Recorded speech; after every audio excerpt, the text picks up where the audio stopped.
جب کوئی مسلمان بیمار ہوتا ہے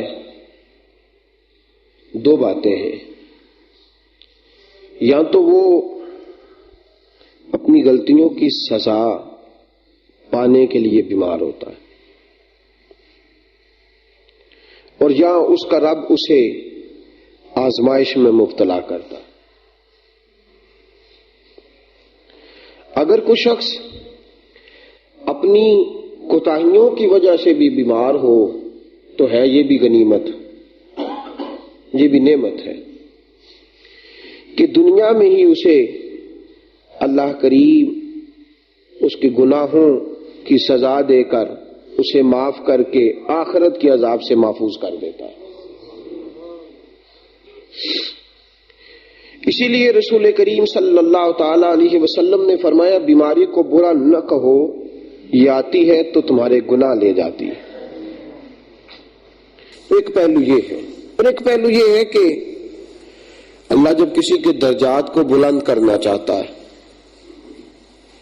جب اللہ کریم اپنی بارگاہ کا قرب کسی کو زیادہ دینا چاہتا ہے تو اسے بیمار کر دیتا ہے۔ وہ جو پہلی بیماری تھی وہ گناہگاروں کی تھی، اور یہ جو دوسری بیماری ہے یہ نیکوکاروں کی ہے۔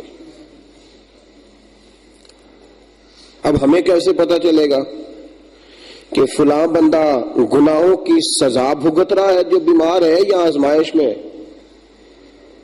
دو پہلو ہے نا۔ ہمیں کیسے پتا چلے گا کہ میں جو بیمار ہوا ہوں تو میں گناہوں کی سزا بھگت رہا ہوں کہ یا میں اللہ کی آزمائش میں ہوں؟ دو باتیں ہیں نا۔ تو اب میں اپنے لیے تجزیہ کروں گا، جب میں بیمار ہوتا ہوں تو کیسے کروں گا؟ تو ہمارے بزرگوں نے اس کا بھی جواب دیا ہے، اس پر بھی رہنمائی فرمائی۔ مشائخ فرماتے ہیں کہ اگر تو بیمار ہو کے تیری زبان پہ شکوے جاری ہو جائے نا، اور بیمار ہو کے تو گلے کرنے لگے، اور بیمار ہو کے تو نمازیں چھوڑنے لگے، بیمار ہو کے تیرا ذکر بند ہو جائے، بیمار ہو کے تو اللہ اللہ کرنی بھول جائے، تو پھر تجھے سزا ہے، پھر سزا ہے، کیونکہ یہ بیماری نے تجھے اللہ سے دور کر دیا۔ اور اگر بیمار ہو کے تیرے دل کی توجہ پہلے سے زیادہ اللہ کی طرف ہو جائے تو پھر اللہ تیرے درجے بلند کر رہا ہے۔ دونوں پہلو سمجھ میں، بات سمجھ میں آ گئی؟ یعنی اگر تو بیمار ہو کے بعض لوگ گلہ شروع کر دیتے ہیں، شکوہ شروع کر دیتے ہیں بڑی جلدی، وہ خوگر حمد کے عادی بھی نہیں ہوتے، لیکن وہ شکوے گلے بلا وجہ کی باتیں، میرے گھر سے تو بیماری جاتی نہیں، ساری آئی ادھر گئی ہے معاذ اللہ۔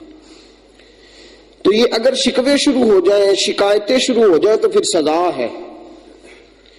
اور اگر بیماری آنے پر بھی تیری زبان پہ اللہ کا ذکر ہی جاری رہے تو پھر تیرے لیے اللہ کی عطا ہے، پھر یہ شفا ہے۔ بیماری جو ہے یہ سزا نہیں، یہ شفا ہے، یہ عطا ہے، یہ کرم ہے، یہ فضل ہے۔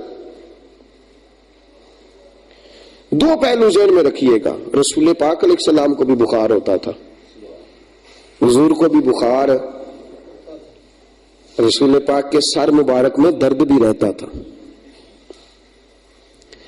اور اللہ کے محبوب علیہ السلام کو بخار ہوا تو صحابہ فرماتے اتنا بخار تھا کہ حضرت ابو بکر صدیق عرض کرنے لگے یا رسول اللہ صلی اللہ علیہ وسلم، آپ کو ایک آدمی جیسا بخار نہیں چڑھا، بلکہ جتنا دو آدمیوں کو بخار چڑھتا ہے اتنا آپ کو تنہا بخار چڑھا ہوا ہے، 2 آدمیوں کے برابر بخار ہے آپ کا۔ تو سرکار نے فرمایا اللہ اجر بھی تو مجھے دگنا ہی عطا فرمائے گا نا، اور بخار دگنا ہے تو اجر بھی دگنا ہوگا، میرے لیے اللہ کی بارگاہ سے قرب بھی دگنا ہوگا۔ تو میرے عزیزوں یاد رکھیے گا کہ بیماری یہ رسول پاک صلی اللہ تعالی علیہ وسلم کی کنیزہ ہے، یہ حضور کی خادمہ ہے۔ یہ بیماری رسول پاک کے پاس سے ہو کے گزرا کرتی تھی تاکہ بیماری کو بھی اللہ تعالیٰ عزت عطا فرما دے۔ تو اس کو بھی عزتیں ملتی تھی در مصطفیٰ سے. سید عالم صلی اللہ تعالی علیہ وسلم نے فرمایا یہ بیماری جو آتی ہے تو تمہارے گناہوں کو لے جاتی ہے. اب میں نے فرق آپ کو بتا دیا. اگر بیماری کی وجہ سے بندہ اللہ کے دروازے سے دور ہو جائے تو سزا ہے، اور اگر یہ بیماری اسے مزید ذکر فکر کا خوگر بنا دے تو پھر یہ عطا ہے. تو بیمار حضرت ابراہیم علیہ السلام کہتے ہیں وَإِذَا مَرِضْتُ، جب میں بیمار ہوتا ہوں، فَهُوَ يَشْفِينِ، مجھے وہ شفا دیتا ہے. حضرت ابراہیم علیہ السلام نے جو ارشاد فرمایا اور قرآن پاک کی آیت بنی، ترتیب دیکھی آپ نے. فرمایا وَإِذَا مَرِضْتُ، بیمار میں ہوتا ہوں. یہ نہیں فرمایا تو بیمار کرتا ہے، یہ نہیں فرمایا. ذرا قرآن حکیم کی ترتیب دیکھیے نا کلام کی. فرمایا وَإِذَا مَرِضْتُ، بیمار ہوتا ہوں میں، فَهُوَ يَشْفِينِ، اور شفا دیتا ہے تو. بیمار بندہ خود ہوتا ہے کوتاہیوں کے سبب سے. تو بیماری کی نسبت کی تو اپنی طرف، اور شفا کی نسبت کی تو اللہ کریم کی طرف. بیمار میں ہوتا ہوں، شفا اللہ دیتا. شفا کون دیتا ہے؟ دوائی کھانی چاہیے کہ نہیں؟ یہ کیا بات ہوئی؟ شفا کون دیتا ہے؟ ڈاکٹر کے پاس جانا چاہیے؟ ڈاکٹر شفا دیتا ہے کہ اللہ؟ سبحان اللہ. دیکھیں کتنا سادہ مسئلہ ہے، کتنا سادہ مسئلہ ہے. کہتے ہیں نہیں پتر تو دینا نا اللہ، تو تسی دربار کی لین جاندے ہو. تو ہم کہتے ہیں شفا تو دیتا ہے نا اللہ، تو ڈاکٹر کو کی لین جاندے ہو. بات ٹھیک ہے کہ غلط ہے؟ یہاں تک بات ٹھیک ہے. ایک بات صرف میں نے، کوئی پیر بیٹا نہیں دے سکتا، اس کی حیثیت ہی نہیں ہے، سوال ہی پیدا نہیں ہوتا. نہ یہ عقیدہ ہے. خبردار کسی کا یہ عقیدہ ہو تو بدل لے، توبہ کرے. وہ بھی صرف دعا ہی کرتا ہے، وہ بھی صرف دعا کرتا ہے. بس اس طرح ہے. میرے پاس ایک صاحب آئے کل، مجھے کہنے لگے یار یہ معاملہ ہے. میں نے کہا یار بات پتہ کیا ہے؟ آپ کو یاد ہے پچھلے سال ربیع الاول میں ایک بندہ ٹائم لینے آیا تھا، میں نے منع کر دیا تھا، پھر وہ آپ کو لے کے آیا تھا، میں نے دے دیا تھا. میں نے کہا جی اس کی وجہ، میں نے کہا میں آپ کی عزت جو کرتا ہوں. اللہ کے کچھ بندے ہیں جن کی اللہ عزت کرتا ہے، وہ ہاتھ اٹھاتے ہیں دعا کے لیے تو اللہ بات مان لیتا ہے.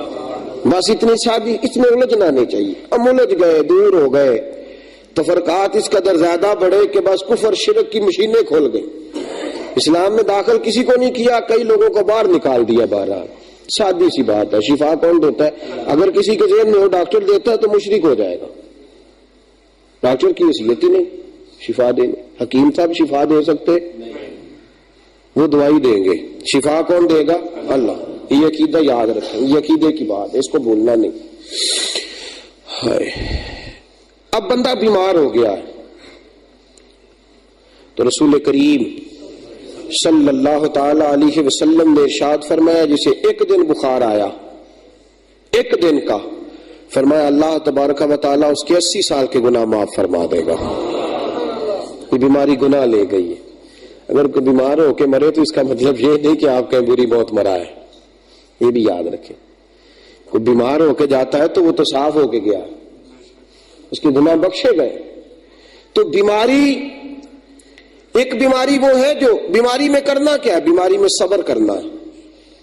بیماری کے اندر اپنے آپ کو، اور میرے حبیب پاک کے جملے رسول پاک نے فرمایا بیمار جو بھی دعا کرتا ہے میرا اللہ فوراً ہی قبول فرما لیتا ہے. بیمار جو بھی، اور حضور نے فرمایا بیمار کو ضد نہ کرو کہ یہ کھا وہ کھا، اس کا جو دل کرے وہ کھائے، اس لیے کہ میرا رب اسے کھلاتا بھی ہے پلاتا بھی ہے.